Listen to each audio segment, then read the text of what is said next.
विधानसभा चुनाव के परिणामों के बाद आगामी मनपा चुनाव के मद्देनजर बेलापुर विधानसभा क्षेत्र के शिवसेना जिला प्रमुख किशोर पाटकर के नेतृत्व में वाशी में शिवसैनिकों का संवाद मेळावा संपन्न हुआ, जहां इस दौरान कई मुख्य पदाधिकारी और कार्यकर्ता बड़ी संख्या में उपस्थित थे।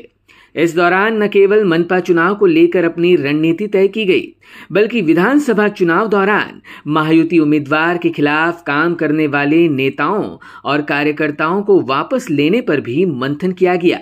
ज्ञात रहे कि विधानसभा चुनाव दौरान बगावत के बावजूद किशोर पाटकर ने महायुति धर्म का पालन कर बेलापुर में महायुति के प्रत्याशी को जिताने में सबसे अहम भूमिका निभाई। इस दौरान पदाधिकारी और कार्यकर्ताओं ने नवनियुक्त जिला प्रमुख किशोर पाटकर का जाहिर सत्कार भी किया। पत्रकारों से बात करते हुए किशोर पाटकर ने जहां पार्टी संगठन पर जोर दिया, वहीं निलंबित नेताओं और पदाधिकारियों को पुनः शिवसेना में शामिल करने के सकारात्मक संकेत भी दिए। एकनाथ शिंदे साहेबांच्या आदेशाने मला बेलापूर विधानसभा क्षेत्राचा जिल्हा प्रमुख केलेला आहे।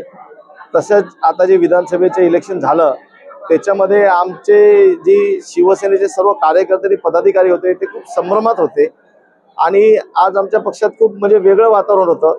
मला त्या सर्वांना एकत्र आणून सर्वांना पुन्हा एकदा जोमाने काम करण्यासाठी प्रेरित करायचं होतं, म्हणून आम्ही आज संवाद मेळावा लावला आणि आज ती आम्ही मीटिंग संपवलेली आहे। कार्यकर्ते मिळणार ना, जिल्हा प्रमुख एकदा डिस्चार्ज झाले तर ते सर्व पद बरखास्तच होतात। आता मी म्हणून फॉर्म वाटलेले आहेत, आता सर्व फॉर्म भरून माहिती देतील, ती स्क्रुटनी करून वरून आदेश येईल त्याप्रमाणे आम्ही लवकरच नेमणुका करू। ऐरोलीमध्ये आमचे आदरणीय माजी जिल्हा प्रमुख विजय चौगुले साहेब आहेत आणि त्यांच्याबद्दलचा निर्णय आता लवकरच होणार आहे।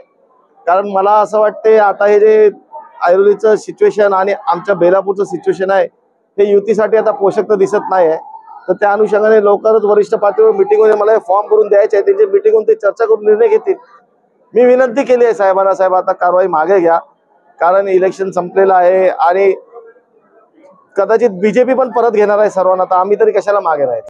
Bureau input EW network.